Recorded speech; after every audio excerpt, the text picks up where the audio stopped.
മുഹൂർത്തത്തിന് സമയമായി.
പോകാം. കൈ വാ.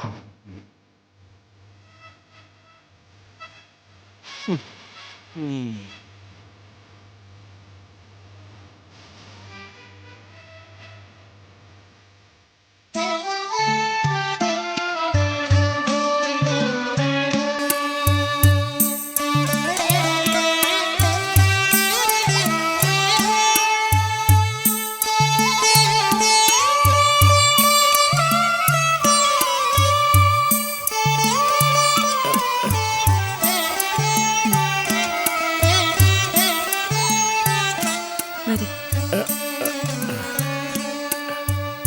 ആദ്യം രണ്ടുപേരും പൂജാമുറിയിൽ തൊഴുതിട്ട് വരണം.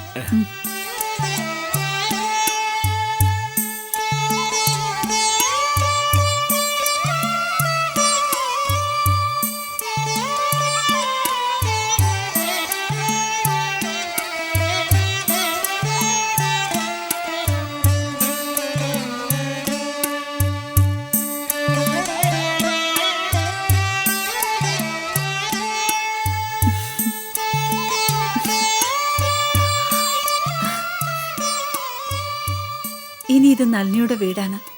ആ സ്വാതന്ത്ര്യത്തോടു കൂടി വേണം പെരുമാറാൻ. ഇങ്ങനൊരു മഹാഭാഗ്യം എൻ്റെ കൊച്ചേട്ടനുണ്ടാവുമെന്ന് ഞാൻ സ്വപ്നത്തിൽ പോലും കരുതിയിരുന്നില്ല. ഇതെന്റെ ഭാഗ്യമല്ലേ ചേച്ചി? ഇങ്ങനെ ഒരു രണ്ടാം ജന്മം ഞാൻ ഒരിക്കലും ആഗ്രഹിച്ചിട്ടില്ല. നീ ആഗ്രഹിച്ചില്ലായിരിക്കും.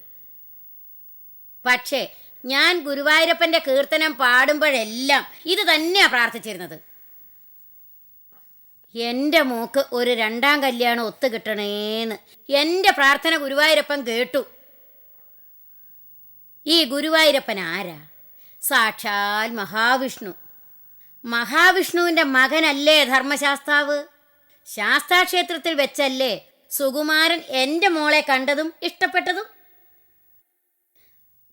അതാ എൻ്റെ കീർത്തനത്തിൻ്റെ ശക്തി. അമ്മമ്മ സംസാരിച്ചത് മതി. വന്നാട്ടെ, നമുക്ക് വീട്ടിലേക്ക് പോവാം. അയ്യോ, ഇപ്പോഴേ പോണോ? അത് തന്നെയാ ഞാനും ചോദിക്കുന്നത്. ആദ്യം ഞാൻ ഈ വീടൊക്കെ ഒന്ന് കാണട്ടെ. അയ്യോ, എന്റെ കൃഷ്ണ, ഗുരുവായൂരപ്പ. പണ്ട് ഇവിടെ ഒരു നാലുകെട്ടായിരുന്നു. കരുണാര മുതലാളിയാണ് അത് പൊളിച്ചു കളഞ്ഞ് ഇവിടെ വലിയ വീട് വെച്ചത്. അമ്മമ്മ, എനിക്ക് ഒരുപാട് പഠിക്കാനുണ്ട്. വീട് കാണാൻ നമുക്ക് ഇനിയും വരാലോ. ദിവ്യമോളെ, അടങ്ങി നിൽക്ക്. ഇതേ എന്റെ മോളെ കല്യാണം കഴിച്ചുകൊണ്ട് വന്ന വീടാ, അല്ലാതെ കാഴ്ച ബംഗ്ലാവൊന്നുമല്ല.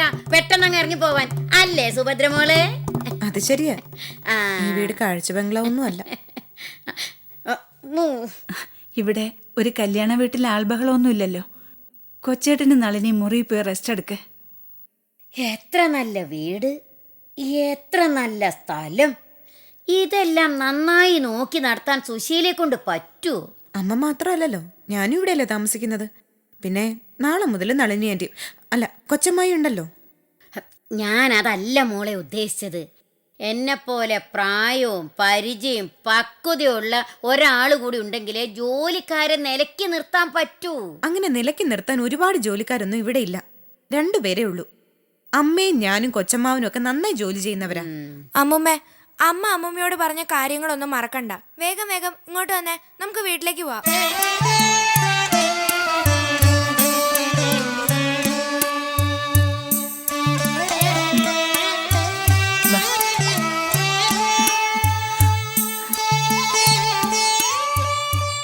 ഞാനെന്തിനിങ്ങനെ മാറിയിരിക്കുന്നത്? നമുക്ക് എല്ലാവർക്കും കൂടി താഴെ ഇരിക്കാം ചേച്ചി. മനസ്സിലുള്ളൊന്നും തുറന്നു പറയുന്ന ആളല്ല കൊച്ചേട്ടൻ, അതുകൊണ്ടാ. നിങ്ങൾ അല്പനേരം തനിച്ചിവിടെ ഇരിക്കെ. അല്ല, അമ്മയും ദിവ്യയും എൻ്റെ കൂടെ ഇങ്ങോട്ട് വന്നു. അങ്ങനെ ഒരു പതിവില്ലല്ലോ, അതുകൊണ്ട് അവരെ വീട്ടിലേക്ക് തിരിച്ചയക്കണം. ഈ കല്യാണം ഒരു പ്രത്യേക കല്യാണം. ഇതിൽ പതുകളൊന്നും നോക്കണ്ട. നിങ്ങളെ കട്ടിലിൽ പോയിരിക്കെ. വാ,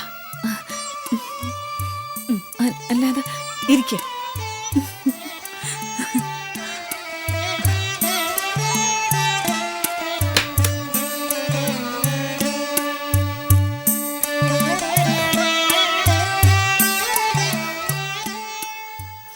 സുശീലേ, അതെ, ഈ വീടൊക്കെ ചുറ്റി നടന്ന് കണ്ടപ്പം എനിക്കൊരാലോചന.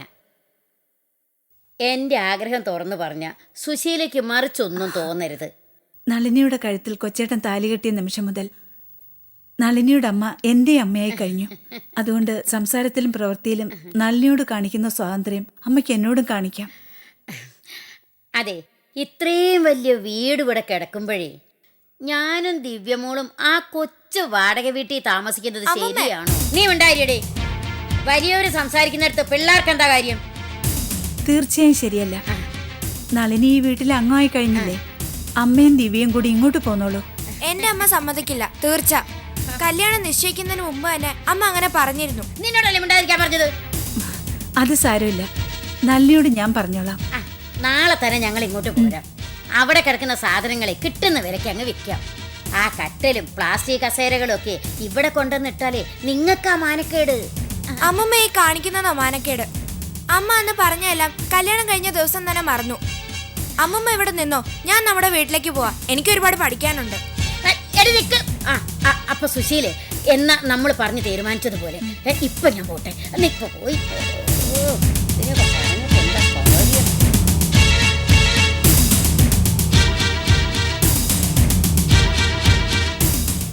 ആ കുട്ടിക്കുള്ള അറിവ് പോലും ആ അമ്മൂമ്മയ്ക്കില്ലാതെ പോയല്ലോ. അമ്മ ഇതിനെ പെട്ടെന്ന് കയറി സമ്മതിച്ചത്? വഴിയെ പോയ വയ്യാവേലി വിലയ്ക്ക് വാങ്ങിയെന്ന് പറഞ്ഞ പോലെ. ഇത് വഴിയെ പോയ വയ്യാവേലി അല്ലല്ലോ മോളെ. ഈ വീട്ടിലെ സമാധാനം നശിക്കും, അമ്മ കണ്ടോ? നീ ഇങ്ങനെ സംസാരിക്കരുത് മോളെ. ആ സ്ത്രീ നളിനിയുടെ അമ്മയാ. അവരെ നിയന്ത്രിക്കേണ്ടത് ഞാനല്ല, നളിനിയാ. നളിനി വേണ്ടത് ചെയ്യും. നീ സമാധാനായിരിക്കെ.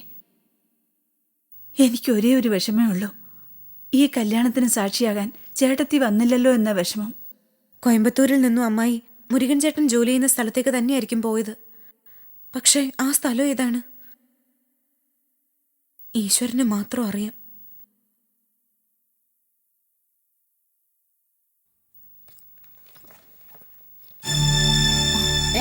അല്ലേ, രാവിലെ എങ്ങോട്ടാ യാത്ര? ഞാൻ എന്റെ ജോലിക്ക് പോന്നു. ജോലിക്കോ? ആ, സുകുമാരൻ മുതലാളിയുടെ ഭാര്യ. അതാ ഇനി നിന്റെ സ്ഥിരം ജോലി. വേറെ ചില്ലറ ജോലിക്കൊന്നും നീ ഇനി പോകാൻ പാടില്ല. എടി, ഒരു സ്ഥാനം കിട്ടിയാൽ ആ സ്ഥാനത്തെ ബഹുമാനിക്കാൻ പഠിക്കണം. അമ്മ എന്തൊക്കെ ഈ പറയുന്നത്? എനിക്കൊന്നും മനസ്സിലാവുന്നില്ല. മനസ്സിലാവില്ല. ഒരു ജോലി ചെയ്യുന്നത് നല്ല കാര്യമല്ലേ അമ്മേ? നളിനി പോട്ടെ. ഞാൻ 10-12 വർഷമായി ചെയ്തുകൊണ്ടിരിക്കുന്ന ജോലിയല്ലേ. അമ്മയും ഞാനും ദിവ്യമോളും ജീവിച്ചത് ഈ ജോലിയിൽ നിന്ന് കിട്ടുന്ന കമ്മീഷൻ കൊണ്ടല്ലേ. അത് ഇന്നലെ വരെയുള്ള കാര്യം. ഇന്ന് നീ കരുണാലയത്തിലെ ഗ്രഹനാഥയാ. കരുണാരൻ മുതലാളിയുടെ അനുജൻ സുകുമാരൻ മുതലാളിയുടെ ഭാര്യ. പോസ്റ്റ് ഓഫീസിലെ സേവിങ്സിന് 10-20 രൂപ പിരിക്കാൻ നീ ഇനി വീടുകളിലും കടമുറികളിലും കയറിയിറങ്ങുന്നത് നിന്റെ ഭർത്താവിന് മാനക്കേടാ. അതെ, കരുണാരൻ മുതലാളി മരിച്ചു. ആ സ്ഥാനത്ത് ഇന്നുള്ള ആളാ സുകുമാരൻ മുതലാളി. ഞാൻ പോലും എന്റെ മരുമകനെ ഇനി അങ്ങനെയേ വിളിക്കൂ, മുതലാളീന്ന്. വീട്ടുകാര് ബഹുമാനിച്ചാലേ നാട്ടുകാര് ബഹുമാനിക്കൂ. നളിനി അമ്മായി ജോലിക്ക് പോണ്ടാന്ന് കൊച്ചമ്മ പറഞ്ഞില്ലല്ലോ, പിന്നെന്തിനാ അമ്മൂമ്മ വെറുതെ എതിർക്കുന്നത്? കഴിഞ്ഞതൊക്കെ പെട്ടെന്ന് മറക്കുന്നതേ അത്ര നല്ല സ്വഭാവമൊന്നുമല്ല. ഹ, ഹ, സുഭദ്രമോളെ, നീ നല്ല കുട്ടിയാ. ഹ, എനിക്ക് തന്നെ ഇഷ്ടമാ. പക്ഷേ ഞാൻ ഇപ്പൊ സംസാരിക്കുന്നത് എന്റെ മോളോടാ. നീ ഇടയ്ക്ക് കയറി അഭിപ്രായമൊന്നും പറയല്ലേ. അല്ലേ? അത് കൊള്ളാലോ. എന്റെ വീട്ടിൽ ഞാൻ അഭിപ്രായം പറയാൻ പാടില്ലെന്ന്. സുഭദ്രെ, അവര് സംസാരിച്ച് തീരുമാനിക്കട്ടെ. അമ്മ ഇങ്ങനെ പെരുമാറുമെന്ന് എനിക്കറിയായിരുന്നു. അതുകൊണ്ടാ അമ്മ നമ്മുടെ വീട്ടിൽ താമസിച്ചാൽ മതിയെന്ന് ഞാൻ പറഞ്ഞത്. എടി, നീ എന്താ ഈ പറയണത്? ഹ, നമ്മുടെ വീട്ടിലല്ലേ ഞാനിപ്പൊ താമസിക്കുന്നത്. നീ ആരാ? എന്റെ ഒരേ ഒരു മോള്. ഈ വീടിന്റെ ഉടമസ്ഥനാരാ? നിന്റെ ഭർത്താവ്, ഈ നിൽക്കുന്ന സുകുമാരൻ മുതലാളി. സുശീലയ്ക്കും പാതി അവകാശം ഉണ്ടെന്ന് ഞാൻ സമ്മതിക്കുന്നു. നിന്റെ ഭർത്താവ് എന്റെ മരുമകനാ. പിന്നെ ഈ വീട്ടിൽ ഏറ്റവും പ്രായക്കൂടുതലുള്ളതും എനിക്കാ. പ്രായക്കൂടുതലാണോ വിവരക്കേടിന്റെ ലക്ഷണം? സുഭദ്രെ, നീ അകത്തു പോ. ഇവരിങ്ങനെ കയറൂരി വിട്ടാലേ അമ്മയ്ക്കും എനിക്കും എന്നും അകത്ത് തന്നെ ഇരിക്കേണ്ടി വരും. ചേച്ചി, അമ്മേ. നളിനി, നിന്റെ ഭർത്താവിന് വീട്ടിലുള്ളവർക്ക് തന്നെ പുച്ഛ. ഇനി അത് പാടില്ല. നിന്റെ ഭർത്താവ് സുകുമാരൻ മുതലാളിയാ. അതുകൊണ്ട് നീ ഇനി ജോലിക്ക് പോണ്ട. ആഹാ, അങ്ങനെ പെട്ടെന്ന് പറയുമ്പോ നിർത്താൻ പറ്റിയ ജോലി അല്ല ഇത്. കൃത്യമായി പണം പിരിച്ച് പോസ്റ്റ് ഓഫീസിൽ അടയ്ക്കണം. ശരി, എങ്കിൽ ഇന്ന് ഒരു ദിവസത്തേക്ക് കൂടി നീ പോയിക്കോ. പോസ്റ്റ് ഓഫീസിൽ ചെന്ന് അവരോട് കാര്യങ്ങൾ പറ. നീ ഇതുവരെ ചെയ്തതിന്റെ ബാക്കി ജോലി വേറെ ഏതെങ്കിലും ഏജന്റുമാരെ അവരെ ഏൽപ്പിച്ചോളൂ. നിന്നെ കണ്ട ആ പോസ്റ്റ് മാസ്റ്റർ വരെ എഴുന്നേറ്റ് നിൽക്കുന്ന ഒരു കാലം വരും. അതുകൊണ്ടാ ഈ അമ്മ ഇങ്ങനെ പറയണത്, അല്ലേ മുതലാളി? ഞാൻ പോയിട്ട് വരാം.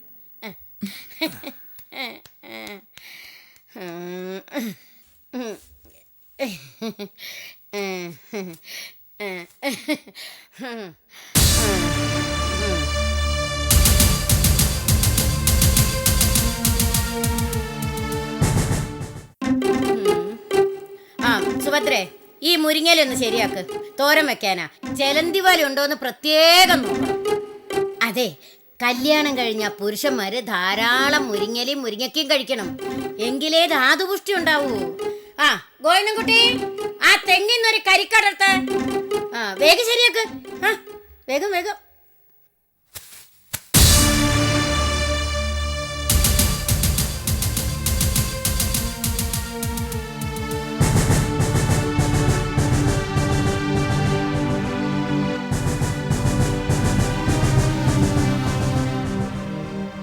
മുതലാളി,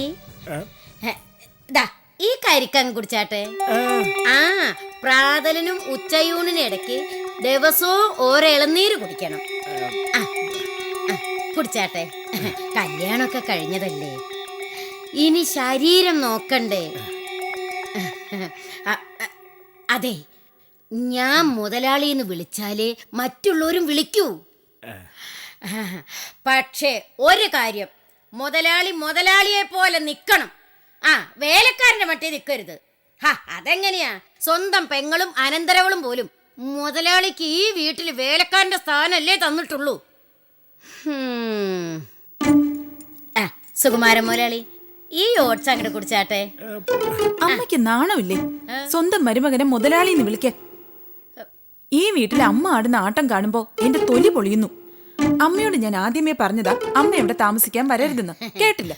വന്നതോ വന്നു. അടങ്ങി ഒതുങ്ങി ഒരു മുറിയിലിരുന്ന് നാമം ജപിച്ചൂടെ? ഞാൻ നാമം ജപിക്കുന്നുണ്ട് മോളെ.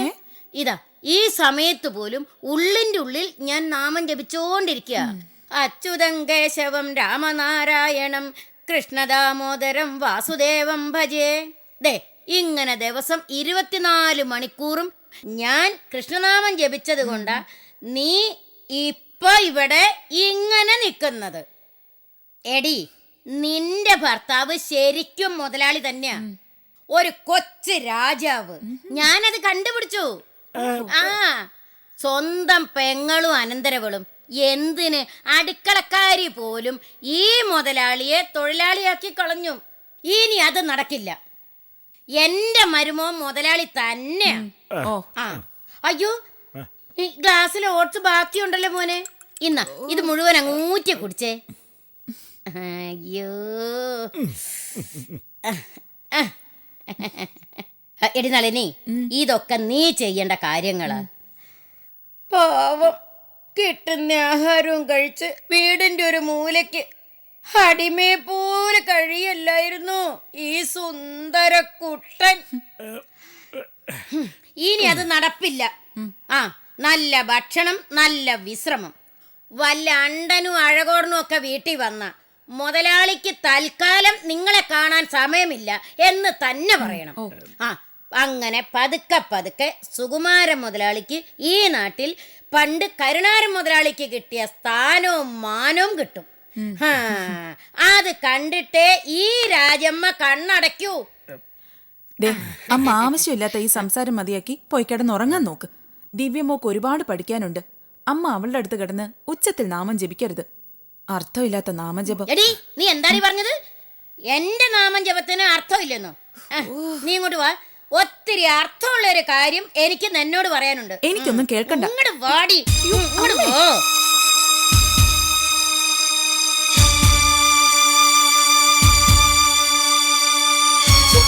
എടി, ഞാൻ പറയുന്നത് കേൾക്ക്. എന്തുവാ? അതെ, കല്യാണം കഴിഞ്ഞിട്ട് അധിക ദിവസങ്ങളൊന്നും ആയിട്ടില്ല. അതുകൊണ്ട്? അല്ല, അതുകൊണ്ട് ഭാര്യയും ഭർത്താവും ഒരുമിച്ച് ഒരു മുറി തന്നെ കഴിയണം. പക്ഷേ തഞ്ചവും തരവും അറിഞ്ഞു പെരുമാറണം. ഇതേ എന്റെ ജീവിതത്തിലെ രണ്ടാമത്തെ കല്യാണമാണ്. അതുകൊണ്ട് ഭാര്യ ഭർത്താവിനോട് എങ്ങനെ പെരുമാറണമെന്നൊന്നും അമ്മ പറഞ്ഞു തരേണ്ട കാര്യമില്ല. എട്ടി അവിടെ നിക്ക് മരക്കഴുതേ. നീ ഈ കല്യാണം കഴിച്ചതുകൊണ്ട് പ്രയോജനമുണ്ടാവേണ്ടത് നമ്മുടെ ദിവ്യമോൾക്കാ. ആ, എടി, നീ വീണ്ടും എടിപിടിയുന്നൊരു കുട്ടിയെ പ്രസവിച്ച സുകുമാരന് ഇപ്പൊ ദിവ്യമോളോടുള്ള സ്നേഹം കുറയും. അത് മാത്രമല്ല, സുകുമാരന്റെ സ്വത്ത് ദിവ്യമോൾക്ക് കിട്ടുകയില്ല. സ്വത്ത് മുഴുവൻ ആ കൊച്ചിന് പോവും. സ്വത്ത് സ്വത്ത് സ്വത്ത്, ഈ രണ്ടക്ഷരം മാത്രമേ ഉള്ളൂ അമ്മയുടെ മനസ്സിൽ. രണ്ടക്ഷരമുള്ള വേറൊരു വാക്കുണ്ട്, സ്നേഹം. എന്റെ മനസ്സിലും ചിന്തയിലും ഇപ്പൊ ആ വാക്കിനാണ് പ്രാധാന്യം. കേട്ടോ?